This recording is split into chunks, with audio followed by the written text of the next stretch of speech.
Itong area na to, nakikita nyo yung mga bakante dyan. Ito yung nasunugan. At meron nakapaskil dito, no? Trespassing.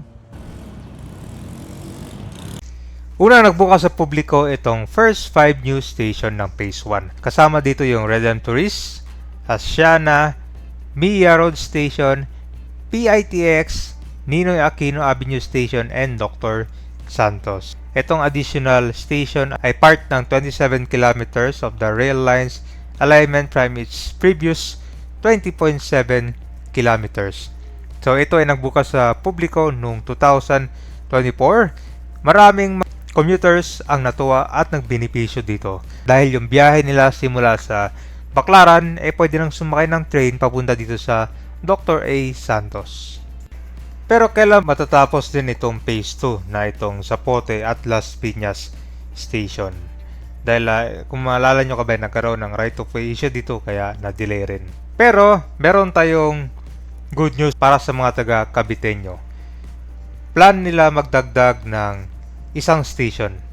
Ito po yung Talaba Station in between Zapote and Niog Station dito sa Bacoor, Cavite.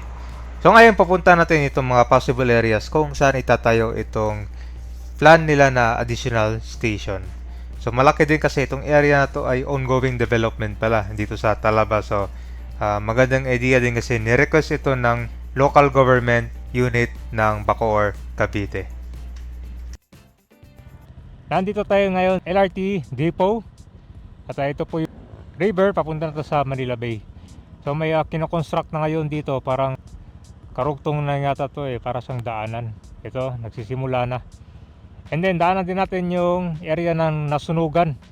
May nakalagay na kasi dyan na government property ng LRT.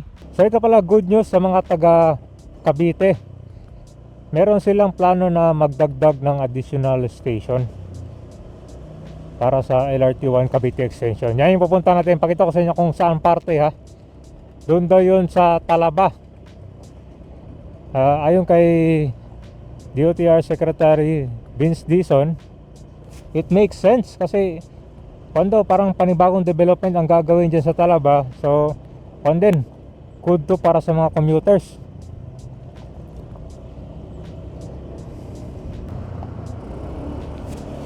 Ito po yung Cavitex. Ito lang para meron kayong idea na kung saan parte itong plan nila na magkakaroon ng one additional station. Ito dati nung wala pang bakod to, puro mga barong-barong yung makikita nyo dyan.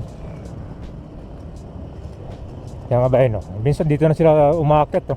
Kasi malayo yung kwan entrance pa. So dito po yung depot.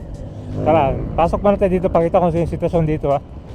Mukhang inaayos ng mga bahay dyan, yung mga nasunugan. So ito na yung sitwasyon dito kabayan, itong mga bahay dito. Para hindi pa gumagalaw dito. Itong area na to, nakikita nyo yung mga bakante dyan, ito yung nasunugan. Yan, so ang depot po ng LRT ay nandito. At meron nakapaskil dito, no, trespassing. Government property ng LRT. So yung iba dito nabigyan doon ng relocation. Ito kasi kabayan kon siya, nasunugan bago ito na clear ito mga bahay dito. Ito kabayan kapag may bagyo dito para tong kon dito, parang dagat no, talaga lubog yan. So kung makikita mo dito, marami pang mga bayan sa likod yung kailangan mabigyan ng relocation dyan no. Ayan. Pwede rin nga ma-develop to dito sa lugar.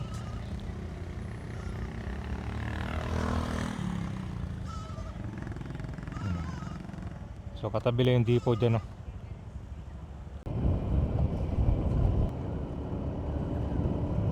Pero malaki na rin yung progress ng depot ng project dito So dito kasi may, so yung next phase kasi ng LRT kabayan, meron tong dalawang station pa no.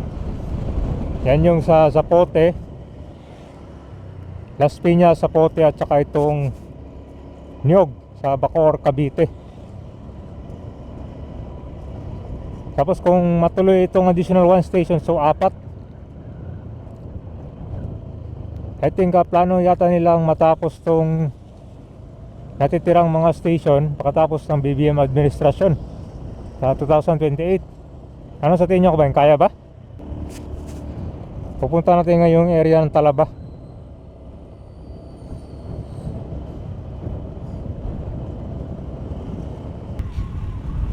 Mukhang ito yung project ng mga bilyar, no?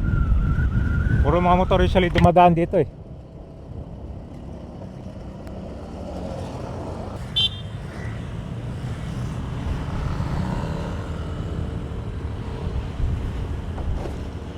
Kulay brown yung kung ngayon, daan ng tubig oh, river.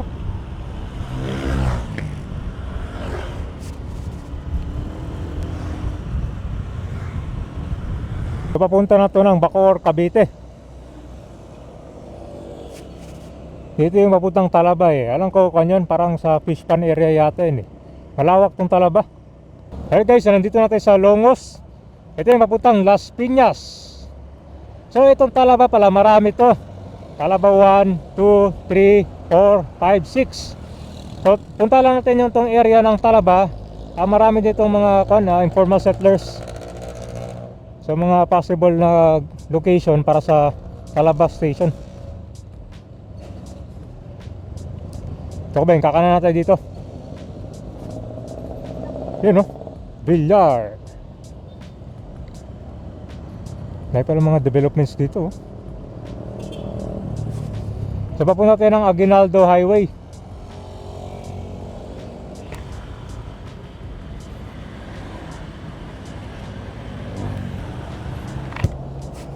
Marami nagtitinda ng talaba pala dito.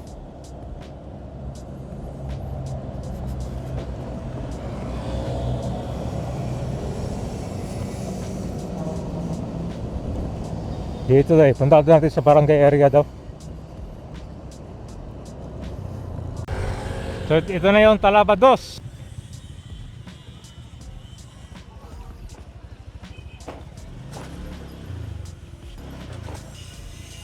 Malawak din pala dito na. Okay, so dito tayo sa aerial view kabayan kasi itong barangay ng Talaba pala, malawak to. 1 hanggang 7 kung di ako nagkakamali. So itong pinapaling ng camera, yan po yung papuntang Bacoor Boulevard. At yan po sa area yung possible nitong huling station ng LRT1 Cavite Extension. Yan po yung Niog Bacoor Station. So malawak yung area na yan dyan, wala pa masyadong mga develop. At yung pinakamalapit yata dito ay itong school.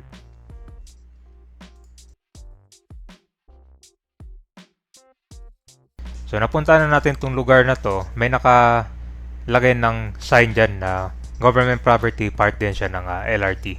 So ano sa tingin nyo kabayan yung station para sa Niog?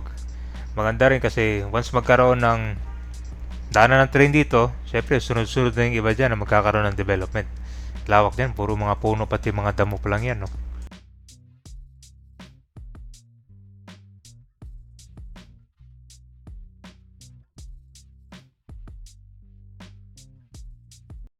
Kapag nandito kayo sa Bacoor, Cavite, hindi mawawala dito ang pinakapatok na bilihan ng talaba or yung oyster. Kaya naman itong ilang mga barangay dito sa Bacoor, Cavite ay ipiningalang talaba. So dito yung karamihan ng mga supply pag gusto nyo bumili ng mga talaba. So I think ito yung isa sa mga seashell na mahal, itong talaba or oyster. Okay, so kabayan, itong area na to na nabanggit nila na plan magdagdag ng additional station ay dito sa Talaba.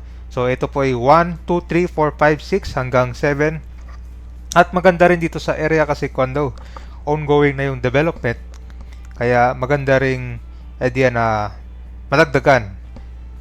Yun din ang request ng LGU ng Bacoor, Cavite. So meron lang mga ilang mga informal settlers pa dito. Siguro kailangan pa mabigyan ng relocation. Pero marami pa yan dito. So malapit lang ito sa Cavitex. At yan na po yung Bacoor Bay. So yung mga iba ito kabayan na may mga fish pan. At meron din mga kwan dyan. So may kita mo sa mga ibang area ng kabayan. Parang meron na siyang dinedevelop. Nakita mo yung gitna na yan dyan. No? Pinapatag na nila. Pero marami pa tayong abangan dito. Kita nyo sa likod kabayan, yan na po yung LRT depot. So kung matutuloy din yung additional station, parang dire-diretso lang. Yan po yung Cavitex, LRT depot. Tapos itong additional one station in between Zapote lang at nitong Niog station.